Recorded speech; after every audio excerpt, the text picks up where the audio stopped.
Okay, here we are. Hello. Hi. Hello. Hello. Thank you so much for joining us Yeah. on Black and Excellent. Today we have with us Quinta Brunson, an award-winning actor, writer, producer, comedian, author. She does it all. um, her soon-to-be debut book, She Memes Well, will be on shelves June 15th. So we're here to reintroduce her to Tumblr and talk to her about her upcoming book and, all that's happening in the life of Quinta B.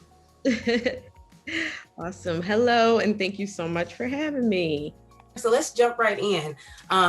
You have this new book coming out, but you've also written for TV, internet. What was the process like writing your book? Was it different to sit down and write a whole book? Much different, much different. First of all, like most of the writing in TV is pretty fictional, and you're coming up with stories for a different landscape of characters that are not you.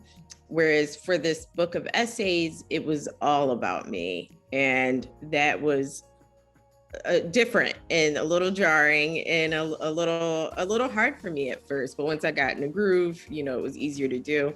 It's also very different from the internet, where even if you're like on Twitter, which I use a lot, and talking about your life in these short, sentences and characters, it's not the same as expanding the way you have to do for a book. Also, with a tweet and most things on the internet, you can delete it.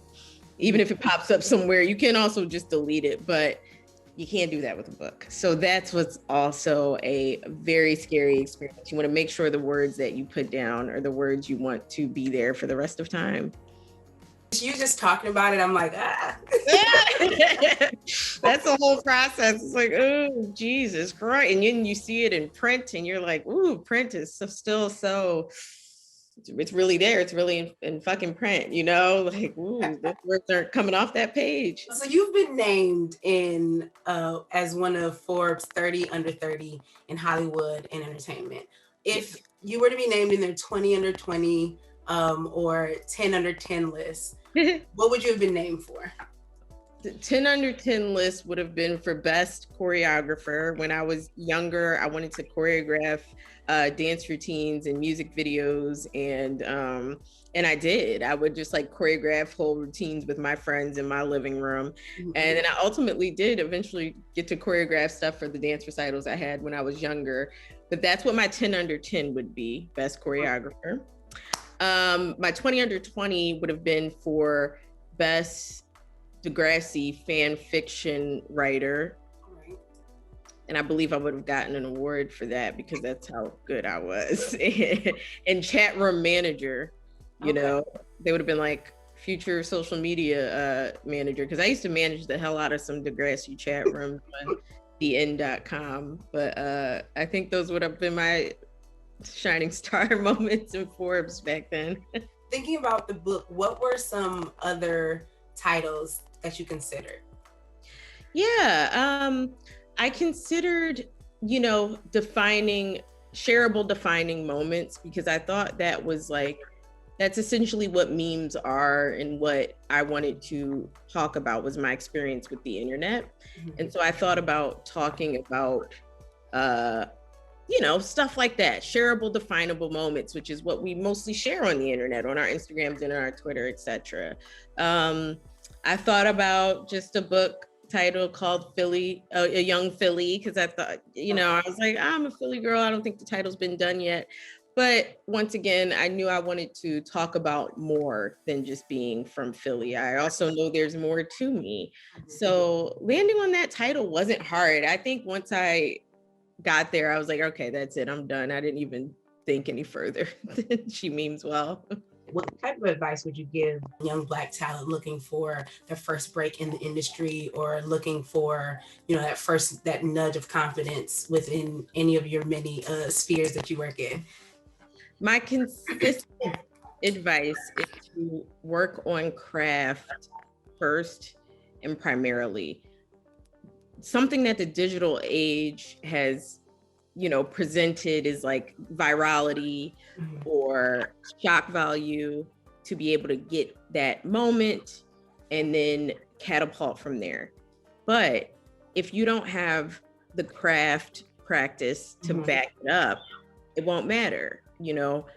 In my career, or even the careers of other people who came before me and have had amazing careers, like Issa Rae or Donald Glover, they had honed in on their craft previously before those big moments happened. You know, Donald was studying, you know, writing and comedy and TV, and same thing with Issa.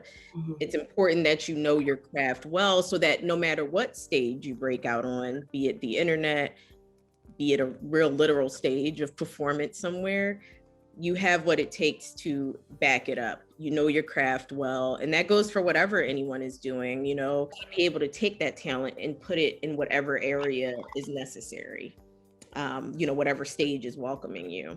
Yeah. And offering to pay you eventually too. Yes, please, everyone get their checks. Yeah. How do you facilitate genuine communication in a world that is ruled by digital communication? It's my friends, you know. It's so vital to really be meeting with people in real life, to hang out with your friends, your family. You share a lot of photos throughout the book, but can you share a photo or a story behind a photo that was cut from the book? There's a photo of me in the Philadelphia love sign, and that photo is no longer that sign is no longer there. They took the love sign down, which is just crazy to me. I don't even know why they did that. But that was like when I was young, I think. It was one of my first real nights out with my girlfriends, being old enough to go out with my friends into the city and feeling fun and free and young and grown. And it's funny, the Philadelphia love sign was always such a tourist attraction, but it was never something that I'd actually stopped by as a Philadelphian when I was younger. And so when me and my friends were out running the city at night for the first time, it was like, hey, that's our sign. Like this is representation of our city. We've never like taken over that sign before. We've never even touched it. So me and my girlfriends decided to hop on the sign, climb on it, and do a little photo shoot on it. So I took this picture that I just love of me standing in between the letters. And I think it's just symbolic of a night where I felt independent and fun and free on my own. Of course, I loved my friends, so it was that symbolic measure there, but it represented me being out in my city for the first time, kind of feeling like a tourist in life a little bit, you know, getting to go on a journey by myself in a city that I'd lived in all my life. So that's kind of the story behind that photo. And it's just really important to me because I remember how happy I was that night. It's amazing. I love how photos can just like take you back to that exact night. It's so funny. I can still smell I had my hair pressed out. I can still smell my hair from that night. Do you think that your time with Black Lady Sketch Show prepared you for the pandemic? If so, what did it provide you with? That's so funny. Well, you know, I took a lot of my inspiration from my character, and you know, had the snacks and the drugs ready to go. So yeah, I mean, I'd say it prepared me, but I kind of live my life like that anyway. So I guess I was already prepared. But yeah, it's funny though, because before the pandemic and stuff, I did take a little bit of a page out of Robin's playbook, and I was like, we need to go stock up on stuff. To my fiance, I was like, now we need to have this house filled with stuff. And he thought I was being crazy. He was like, you're literally acting like Robin from the show. And I was like, yeah, but I think she had a point and we need to go stock up on stuff. And sure enough, we went and stocked up a week before things kind of shut down. Mm-hmm. And a week later, we went back to the same store and those shelves were empty. And fortunately, we had gotten everything we needed before, like canned goods and, you know, toilet paper, which I still can't believe we don't even get that. But it still doesn't make sense to me why we are like why we are the way we are. But yeah, I mean, yeah, I took a page out of Robin's book, and I'm always taking a page out of Quinta's book in the sketch show, so I was prepared already in that way. Well, I want to thank you so much for stopping by and for giving us a little insight to all things Quinta B. Thank you so much. Anything that you want to say to our viewers?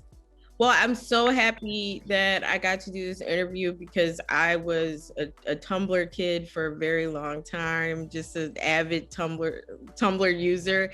And I still think it's still just a great place for, you know, little weirdos to congregate. So, you know, I was a big fan of Tumblr. So it's cool to be able to do an interview with you guys.